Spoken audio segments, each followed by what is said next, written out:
देखो, जीवन में ना कोई भी काम फोर्सफुली नहीं होती है। जब तक अंतर मन नहीं तैयार होगा वो काम नहीं होती है। फिर चाहे वो पढ़ाई हो, प्यार हो या भगवान की पूजा हो।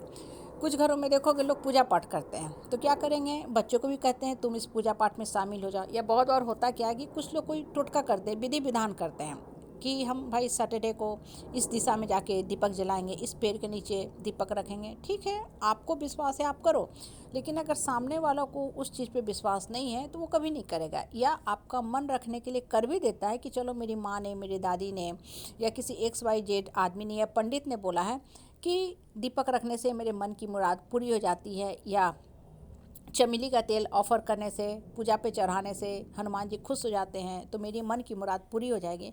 तो ऐसा नहीं है। जब तक मन नहीं कबूले ना, कोई भी पूजा पाठ या मंत्र का जाप नहीं करो। पढ़ाई भी वैसे ही है।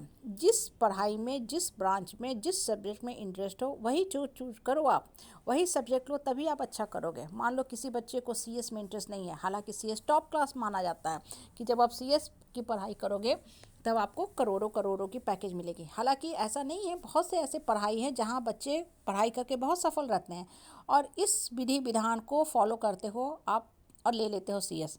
मान लो आपको कोडिंग में इंटरेस्ट नहीं आ रहा, आपका डीप इंटरेस्ट है फिजिक्स के प्रति, आपको फिजिक्स से अथाह अथाह प्यार है। जैसे किसी को किसी इंसान से प्यार हो जाता है, किसी को किसी पर्टिकुलर भगवान के प्रति अथाह शक्ति होती है, भक्ति होती है कि ये भगवान मेरा सब काम कर देंगे।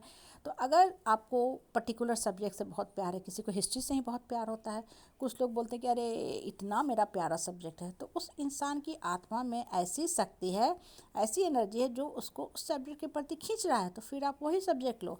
और वहाँ पे फिर पैकेज और सैलरी मैटर नहीं करता है। जैसे कोई इंसान है किसी लड़की से या लड़का से प्यार करता है या करती है, तो आप उससे अगर शादी करोगे तो आप कम पैसा में भी तामुम्र खुश रहोगे। पैसा कम भी मिलेगा ना, तब भी आपको एक अंदर से संपूर्णता का एहसास होगा। बनिस्बत की एक ऐसे इंसान से शादी कर लेना जो रहने के लिए बहुत बड़ा घर है, महल है, गाड़ी है, सब सुख सुविधा है, लेकिन जिसके साथ रहना है उससे आपको एक जरा भी प्यार ना हो। कहने का मतलब क्या होता है ना, जीवन स्वतंत्र जियो, अपने विचारों को हमेशा प्रथम स्थान दो। और ख़ासकर पेरेंट्स को भी बहुत ज़रूरी है अपने बच्चों की भावना, फीलिंग, इमोशन की कदर करना। स्पेशली गर्ल्स के केस में होता क्या है कि पेरेंट्स हमेशा फोर्स करते हैं तुमको ये काम करना ही करना है, परिवार की इज्जत की सवाल है, तुमको यही पढ़ाई करना है क्योंकि हमारे यहाँ ऐसा ही होता है, हाँ तुमको इसी इंसान से विवाह करना है क्योंकि हमने चूज किया है, हमारे यहाँ का ये परंपरा है। भाई वो विवाह ही क्या कैसा जिसमें प्रेम ही ना हो, प्रेम विवाह कबूल नहीं है, लेकिन विवाह पेरेंट्स करेंगे क्यों, क्योंकि हमारे यहाँ की परंपरा है। हालांकि शादी के बाद, विवाह के बाद आपस में प्रेम रही ना। कहने का मतलब क्या है ना कि इंसान स्वतंत्र जन्मा है और स्वतंत्र अपने विचारों को लेकर के रहता है। हाँ, वो अपने ढंग से जीना चाहता है। तो आप दूसरे की भी भावना, फीलिंग, इमोशन की कदर करो और खुल के बोलो। बहुत बार बच्चे होते हैं ना, खुल के नहीं बोल पाते हैं, वो दबाव में आके काम कर लेते हैं। जैसे पेरेंट्स ने बोला कि बेटा तुम ये कॉलेज ले लो, ये ब्रांच पढ़ लो, ये बहुत अच्छा है, इसमें पढ़ते ही तुमको नौकरी हो जाएगी। बच्चा ले तो लिया, लेकिन वो अंदर से घुट रहा, भाई ये कॉलेज नंबर 1, 2, 3 कॉलेज है, इंडिया का टॉप कॉलेज है, लेकिन ब्रांच उसके मन का नहीं है। बहुत से बच्चों को होता है कि एकदम केमिस्ट्री में मन नहीं लगता है।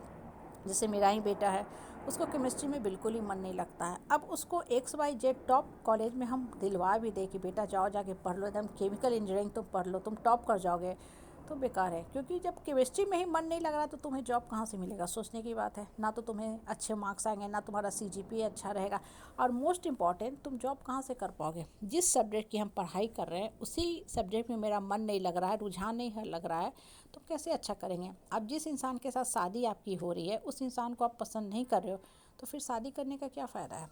फिर आपका शादी वही होगा, शादी ना होके सेपरेशन शुरू हो जाएगा, क्योंकि मन का तो मिलन हो ही नहीं रहा है।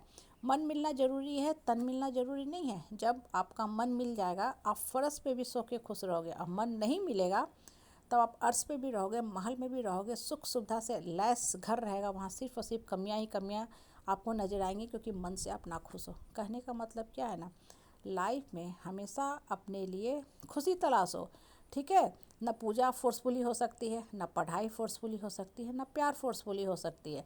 हाँ, ज़बरदस्ती अगर इंसान कोई काम करता है ना, तो इंसान के मन में अंदर से हमेशा ही हमेशा कुंदा का भाव रहता है, मतलब वो घुटता रहता है कि हम कभी जीवन जिए ही नहीं। इसलिए आज से ही प्रण कर लो कि हम खुल के बोलेंगे, स्पष्ट बोलेंगे, खुले शब्द बोलेंगे और खुल के